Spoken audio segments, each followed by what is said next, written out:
Good morning, everyone, and welcome to Real Estate with Gwen Price. And this is our monthly market update with my broker, Lana Watier with Keystone Real Estate, and also Trina Tallon, who's a mortgage agent with Neighbourhood Dominion Lending.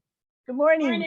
Good morning. Are you all ready to rock and roll after the long weekend and Thanksgiving and being stuffed with turkey or whatever? It was a pretty nice weekend. Back to work. Oh, I know.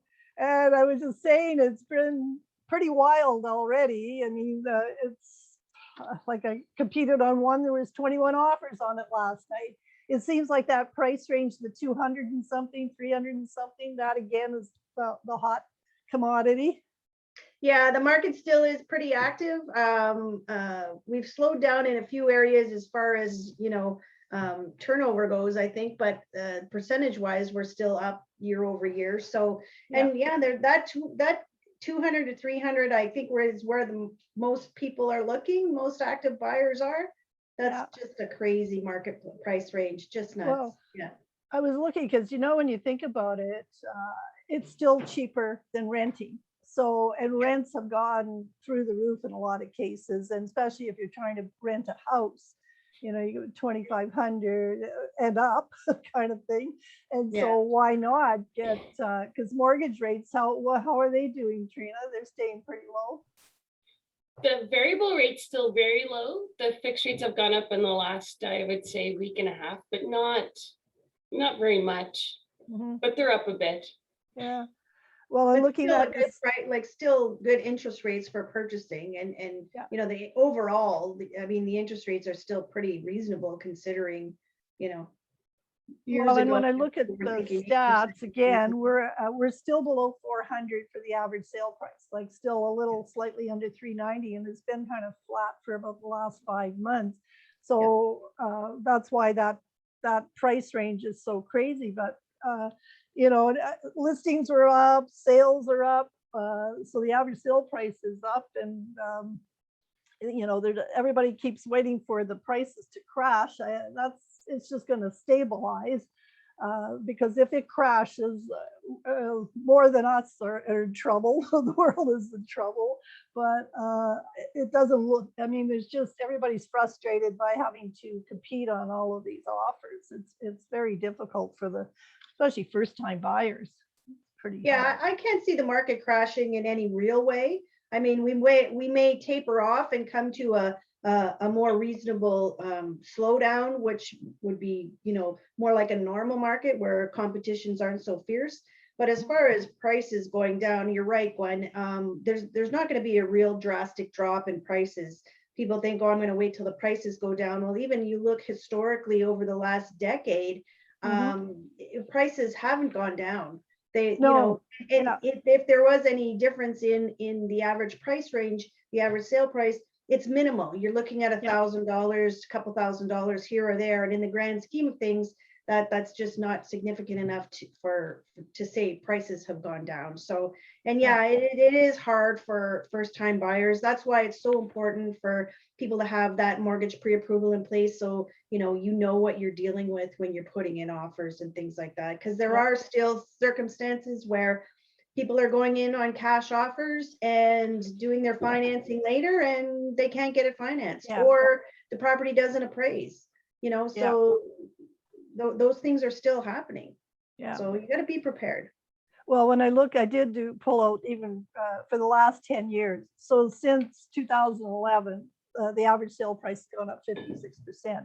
And the most of it was when 2019, and was even before the pandemic, we started to see the price increase, because in 2019, it was just under 300.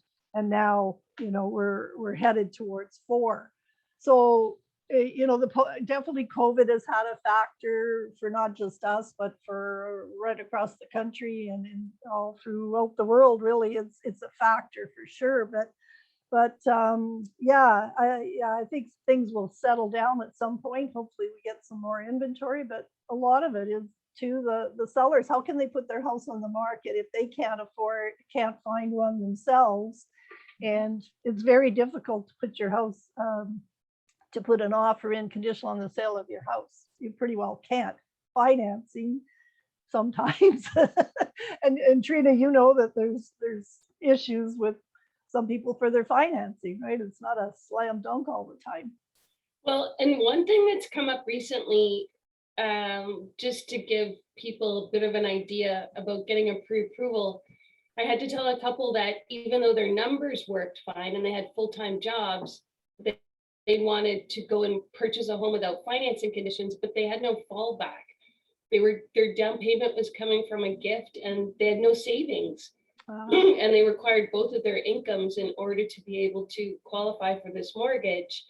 And I said to them, you know, you can take the chance of going in without conditions, but I can't guarantee you that this is going to be approved, just because of the fact that you don't have anything in case something happens in order to be able to pay your mortgage. Yeah. Well, people often think because they can afford, say, $2,000 a month in rent, that why can't they be qualified? But that's got nothing to do. What you can afford for rent isn't necessarily that you could buy a house. Well, people confuse what you can afford with what you're paying. And there's the difference. Just because you can pay $2,000 a month for rent doesn't mean you can afford it. When you lay out the numbers, you know what I mean? So Exactly. there's a difference there. Well, and certainly the financial institutions look at the whole picture, right? They're just not looking at, okay, that's your monthly payment to live in a place, whether it's renting or buying, but there's all those other factors like, you know, do you have a car loan? What's your credit like? And all of those things come into play. Absolutely. Yeah.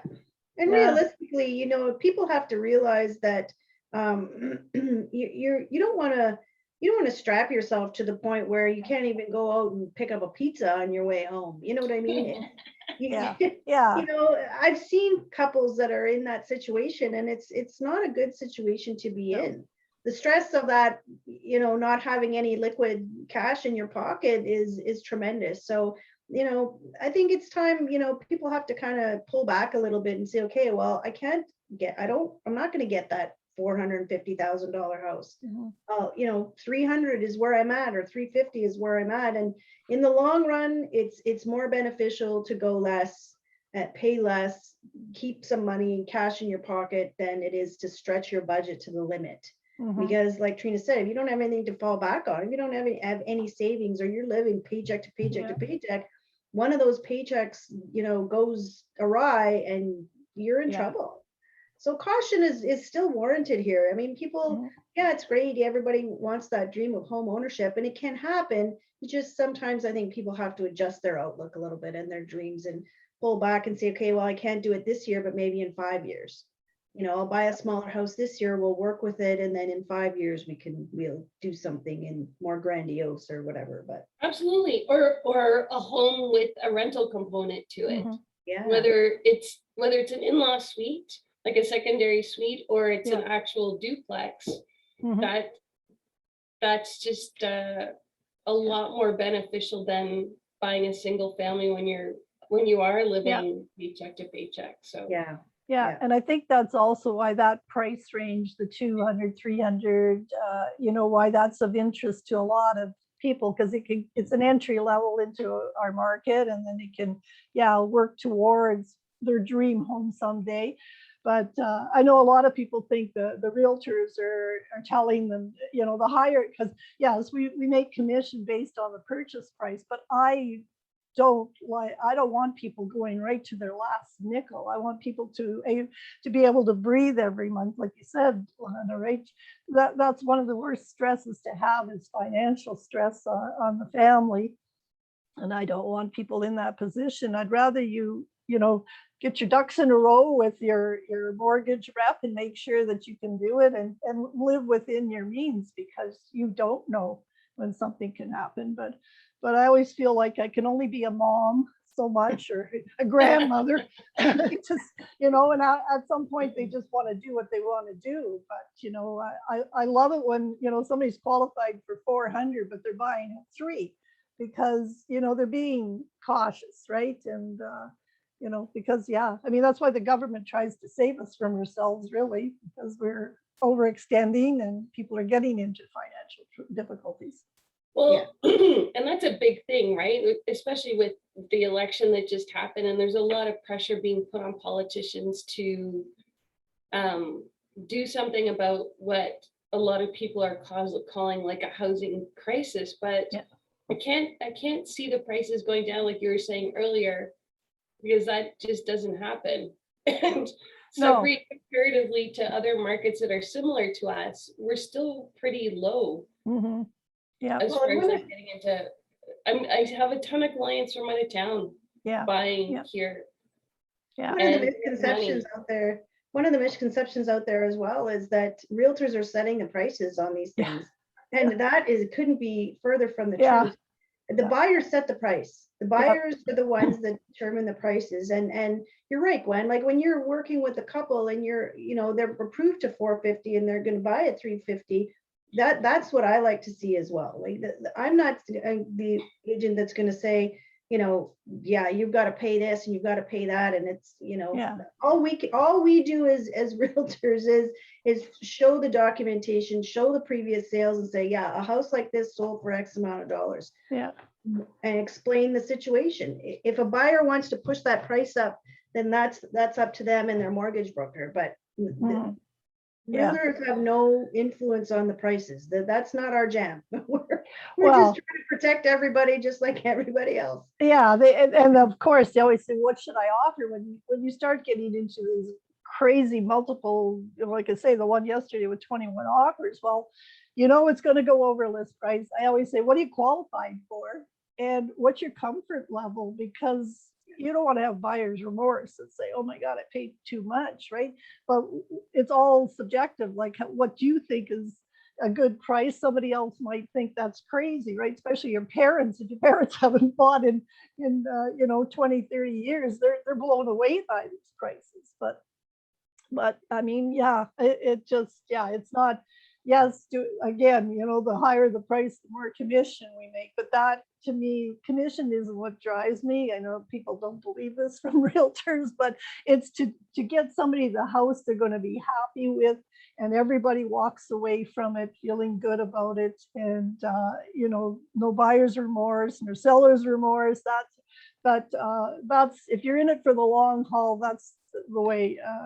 It's commission follows. Right? If you make the sale, you get paid at the end of the day. But, we've been writing lots of offers and we don't get paid until it closes. So everybody thinks right now the realtors are rolling in the dough. But I look at my list of buyers and I think, oh my goodness, they're black and blue from being beat up with the multiple offers. So, and we don't make any money till it closes. So.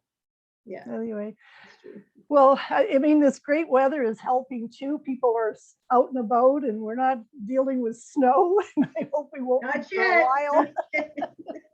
I posted this morning my morning glory is blooming. It hadn't bloomed all summer, and here it is blooming. So I don't know. That's a good sign. I don't know if we're going to keep having this warm weather, but the rain is kind of bothering me. But whatever, we got to do what we got to do. It's better than snow at this point, right? I'll take the rain, but well, I hope you have a good month, and we just got to keep our running shoes on and keep going and see what happens for the rest of the year, and stay healthy. And I know it's been challenging during all this COVID, but we're getting through it, and we have lots of protocols in place to handle this, and so we'll just keep rocking and rolling. That's what we got to do. That's right. Yeah. Well, thanks, ladies, and we'll talk to you next month. Great. Thank you. Have a great day. Bye now. Bye.